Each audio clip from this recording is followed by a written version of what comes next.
Muchas gracias, presidente, por darnos este tiempo.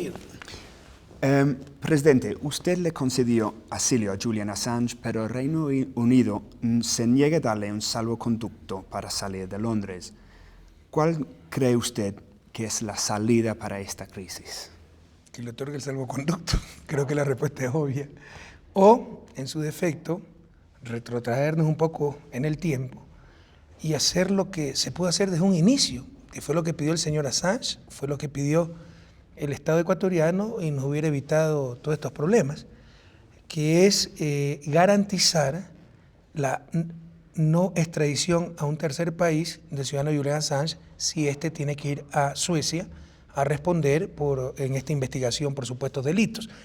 Con lo cual todos estamos de acuerdo. Nunca se ha buscado que no responda ante la justicia sueca, ni el señor Assange y peor aún el Estado ecuatoriano, jamás lo hubiéramos tolerado. Lo que siempre se pidió es la garantía de no extradición a un tercer país. Garantía perfectamente factible por parte de Inglaterra y de Suecia, pero no la quisieron otorgar. Y si siguen rechazando la idea de otorgárselo, ¿Julian Assange se quedará definitivamente en la embajada? Esto puede acabar mañana, si el Reino Unido otorga el salvoconducto, o puede durar meses y años si no puede salir el ciudadano Assange de la Embajada del Ecuador en Londres. Usted va a llevar este asunto a la OEA y está hablando también de la Haya.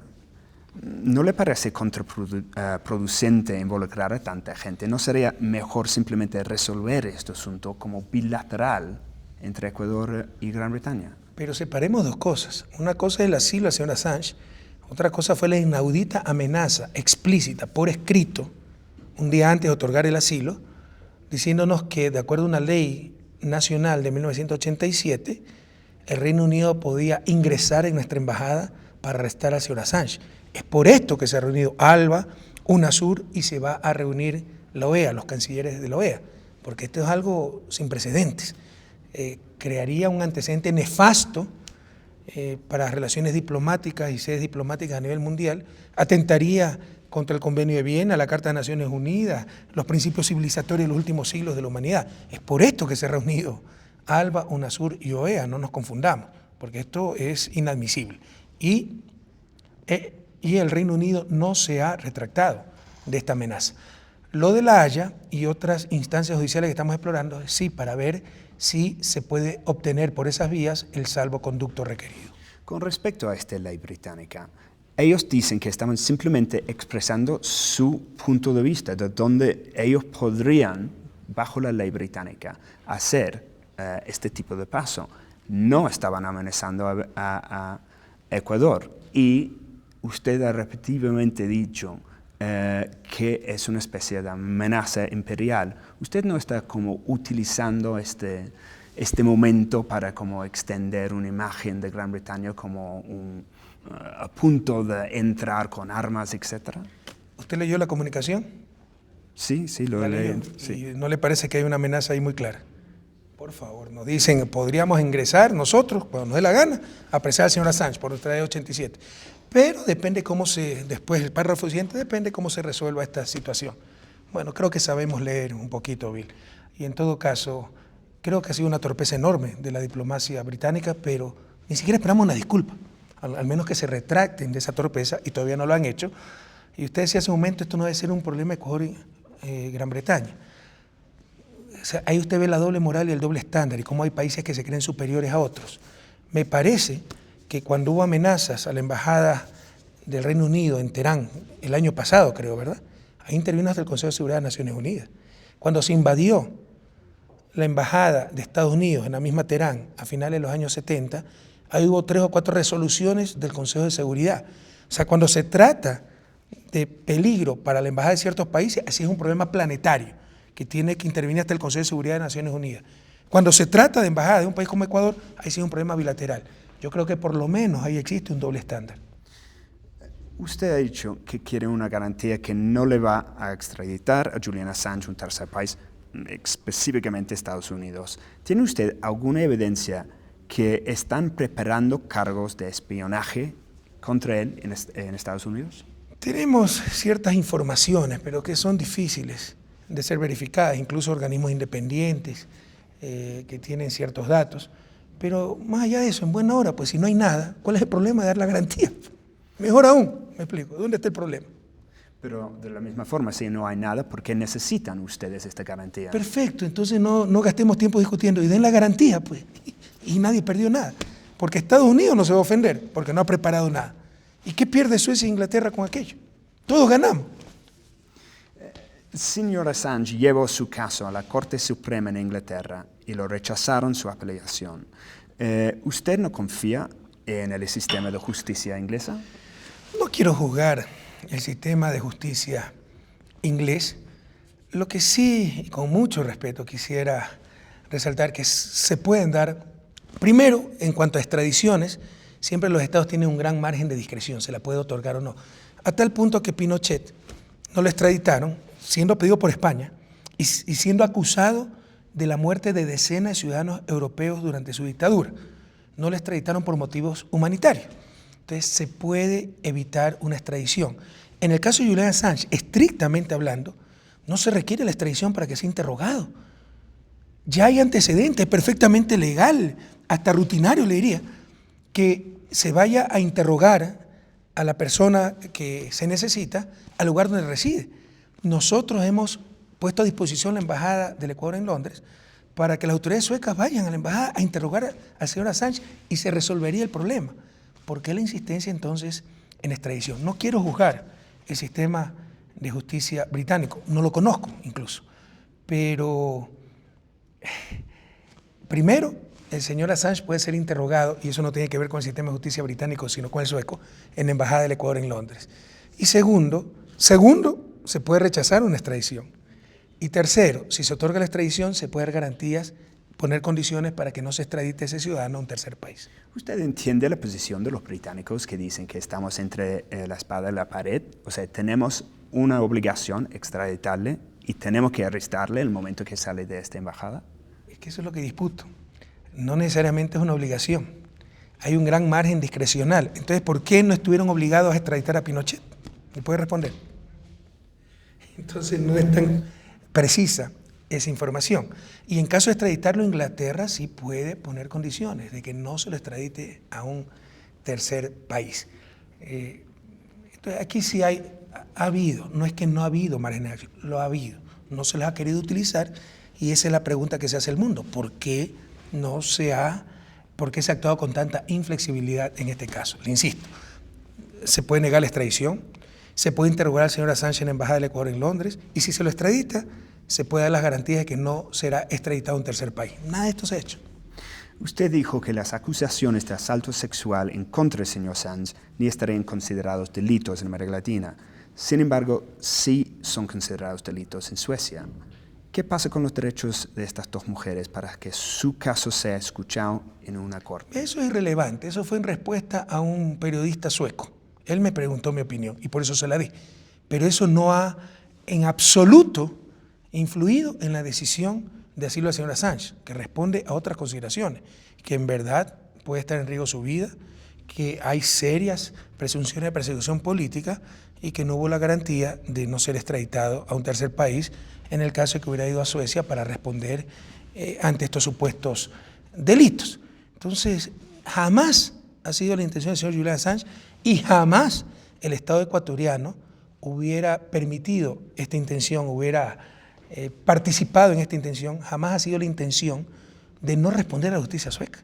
La intención es que se garantice que no sea extraditado a un tercer país. Pero los derechos de estas dos mujeres, ¿usted está de acuerdo que es un tema sensible?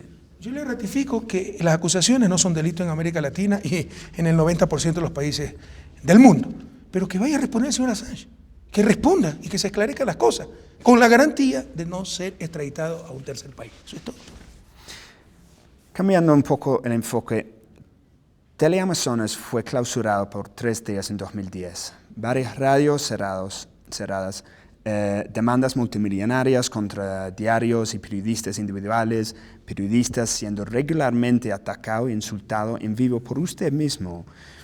¿Cómo ¿Podría definir qué es insulto para usted? Bueno, porque que la prensa nos diga ladrones, dictadores, corruptos todos los días, resulta que no es insulto. Pero si uno le dice mediocre, ofensa. persecución a periodistas, atentado a la libertad de expresión. ¿Acaso yo no tengo libertad de expresión?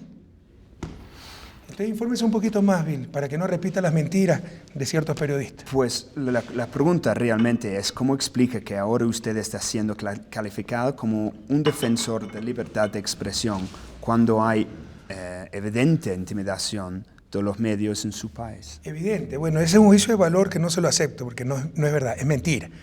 Porque yo también le puedo decir, oiga, ¿y cómo es posible? ¿Hay libertad de expresión en Gran Bretaña o no? ¿Hay libertad de expresión en el Reino Unido? Porque ahí veo que se están enjuiciando periodistas que hicieron pinchazos, acuérdense, el telefónico. ¿Cómo se llamaba el pasquín este dominical de Son? El News ni sé cuánto. Creo que fue cerrado, creo que desapareció. Imagínense, atentado a la libertad de expresión. Un muchacho de 17 años por enviar un Twitter refiriéndose al padre fallecido de un clavadista fue arrestado. Imagínense, atentado a la libertad de expresión. Entonces, esta es una nueva muestra de la doble moral y hasta de etnocentrismo, ¿no? Alemania, a finales del 2010, si la memoria no me falla, cerró una radio por propaganda nazi y metió presa a 23 personas. Atentado a la libertad de expresión. Pero aquí, si de acuerdo con la ley se enjuicia a un periódico que acusó al presidente genocida y disparar a discreción contra un hospital lleno de civiles, es atentado a la libertad de expresión. ¿Qué pasa si un periódico le dice eso a la reina de Inglaterra? Aquí, si por no cumplir con la ley, por haberse dado las frecuencias radiales en forma deshonesta, con informe de Contraloría, se cierran radios musicales, ni siquiera políticas, algunas de ex colaboradores del gobierno, atentado a la libertad de expresión. Bueno, que demanden, pues, si es que no tenemos la razón. Están calladitos porque saben que han incumplido con la ley. Aquí lo que se está haciendo es cumplir la ley, que hay una ley no escrita, de que por su poder los medios de comunicación y los periodistas estaban por encima de la ley, y eso se acabó. Ahora la ley es para todos, y ahora que sí vivimos un verdadero Estado de Derecho y una verdadera democracia, atentado a la libertad de expresión. Los están engañando, Bill. BBC es un medio serio, yo lo admiro mucho. Venga, investigue, los están engañando. Todos los días las porquerías que publican, las mentiras. Pero si uno les dice mediocre, insulto a los periodistas, atentado a la libertad de expresión. Una doble moral terrible. ¿Cuál es la verdad? Que una de las dictaduras que ha vivido América Latina es la dictadura mediática. La prensa de América Latina ha sido terrible, abierta, cómplice de las dictaduras, con claros conflictos de intereses, han sido medios creados para defender emporios económicos. Y ahora que vienen gobiernos progresistas a tratar de lograr justicia, a tratar de eliminar la pobreza, somos blanco del ataque diario de esta gente. Y tendremos que soportarlo, siempre y cuando no incumplan la ley. Pero si incumplen la ley, se le aplicará la ley, porque la ley es para todos. ¿Usted está aprovechando de este conflicto con Gran Bretaña en un momento muy sensible para unos fines domésticos, creando una especie de imagen de David contra Goliat? Bueno, seguramente nosotros planificamos todo, ¿no? Desde los Wikileaks filtrados hasta que Julian Assange vaya a nuestra embajada, hasta la torpe amenaza a la diplomacia de Gran Bretaña, hasta estas entrevistas, ¿no? Porque por si acaso he tenido que suspender gran parte de la agenda presidencial para lograr espacios para estas entrevistas sobre las cuales ustedes tanto insistieron, o yo he pedido las entrevistas. Entonces ahí tienen la respuesta, pues, mi querido Bill. La última pregunta. Existe actualmente en Ecuador el caso de Alexander Barankov, un bielorruso que se encuentra en prisión, que está a la espera de una posible extradición a Minsk, con los cargos que él segura que tienen motivaciones políticas. Regionalmente, le concedió el estatus de refugiado aquí en Ecuador, pero fue arrestado pocos días antes de la visita oficial de Alexander Lukashenko. Su abogado dice que en Bielorrusia él podría enfrentar una pena de muerte o inclusive tortura. Dado que está otorgando auxilio al señor Assange, ¿qué va a hacer en este caso? Actuar con apego a la ley y a los principios que siempre nos han acompañado. El proceso de extradición en Ecuador tiene dos partes. Primero, lo resuelve la Corte Nacional, recomienda o no la extradición. Y después ratifica esa decisión o la rechaza el presidente de la República. Por eso le digo, en caso de extradición, normalmente los estados soberanos tienen un gran margen de acción. Como eso todavía está tratado por el sistema de justicia, no quisiera pronunciarme sobre un caso que está en manos de la justicia. Cuando salga de la Corte Nacional, pues tomaré la decisión que corresponda. No estoy tan seguro si fue arrestado antes Lukashenko, ahí hay muchos ya cuentos, ¿no? Por si acaso, el caso en la Corte Nacional lleva como 2 años, porque se dijo también que empezó el proceso apenas vino el presidente Lukashenko, entonces esas son mentiras. Es que no entiendo, ayúdeme a entender. Julian Assange está siendo perseguido porque difundió, él no es que robó la información, fue el soldado de Manning que obtuvo la información, se la pasó a Julian Assange y él la difundió. Y por eso es terrorista informático, por eso Estados Unidos, hay senadores que han dicho que se le va a aplicar la ley de terrorismo, ¿sí o no? Estoy en lo correcto. Bueno, pero esa información a su vez Julian Assange la pasó a ciertos medios internacionales, que ellos fueron los que la difundieron. ¿Por qué no se acusa a los medios? Sí, hay muchas matrices aquí. La respuesta, porque esos sí son poderosos. Todo es poder, mi querido amigo. Incluso a nivel internacional se agacha la cabeza ante el poder mediático. Aquí no la agachamos. Y ese es nuestro gran pecado. Mr. President, you granted asylum to Julian Assange, but the United Kingdom has refused to grant him safe passage to leave London. What do you think the way out of this current situation is, this current crisis? And if they don't grant safe passage to him, will he remain in the embassy indefinitely? So you're bringing this case in front of the Organization of American States, and you've spoken about The Hague. Do you not think it's counterproductive to involve so many people? Wouldn't it be better to just resolve this in bilateral relations with Great Britain? Mr. Assange took his case to the highest court in Britain. Mr. Assange took his case to the High Court in England, and it was rejected.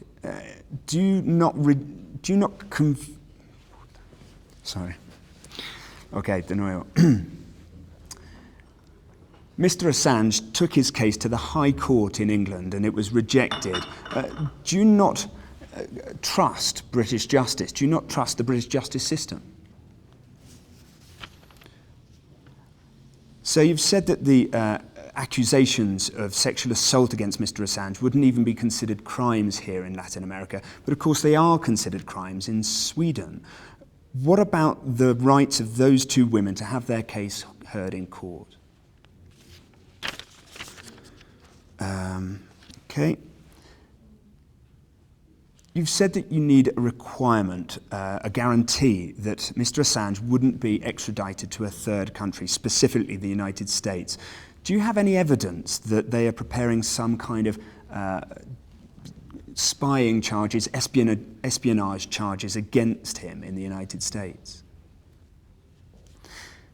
Teleamazonas was closed for 3 days in 2010. Various radio stations have been closed. There have been multi-million-pound cases against newspapers, against individual journalists attacked and insulted live on air by yourself. Well, the question really is, how do you explain that you're now being heralded as a defender of liberty, when there's such evidence of intimidation against the media in this country? Último dos. Are you making the most of this conflict with Britain for domestic political ends, for domestic political means, this whole image of David versus Goliath, for example? And the last one. There's currently a case in Ecuador of Alexander Barankov, a Belarusian who is in prison and is waiting possible extradition to Minsk on charges which he says are politically motivated. He was originally given refugee status here in Ecuador, but then was arrested just a few days before the official visit of Alexander Lukashenko. Now, his lawyer says that in Belarusia he could face torture and even the death penalty. Given that you've granted political diplomatic asylum to Mr. Assange, what are you going to do in this case? Un par de precisiones sin interés, ¿no? El caso de este bielorruso recién me enteré hace 2 semanas, ni siquiera lo hablamos con Lukashenko. Okay. Y lo del Amazonas no me olvidé de responderse. ¿Usted sabe por qué fue suspendida 3 días? Sí, por favor, dime. Por declarar. Había una exploración de gas en el Golfo, en una isla de pescadores. Estaba en medio de la isla, 15 kilómetros de la costa. Declararon que el taladro iba a espantar la pesca en un pueblo de pescadores. Con eso incitaron a que los pescadores se tomen el taladro que estaba resguardado por marines. Gracias a Dios no dispararon, si no pudo haber una masacre. Y era la tercera ofensa. La otra era una noticia totalmente equivocada y otra de esta muerte de los toros que está prohibido en horas de los días. Así que nos demanden, pues si no tenemos razón. Lo que se hizo fue cumplir la ley. No hacen nada porque saben que son culpables, pero le llevan al mundo unas versiones terribles, ¿no? Lo incluiré en el informe. ¿Sí? Pero eso fue, o sea, dijeron, un taladro que estaba a 15 kilómetros de la costa, le dijeron a los pescadores que le iba a espantar la pesca. Se organizó la comunidad y se tomó el taladro. Pudo haber muerto, pudo haber una masacre.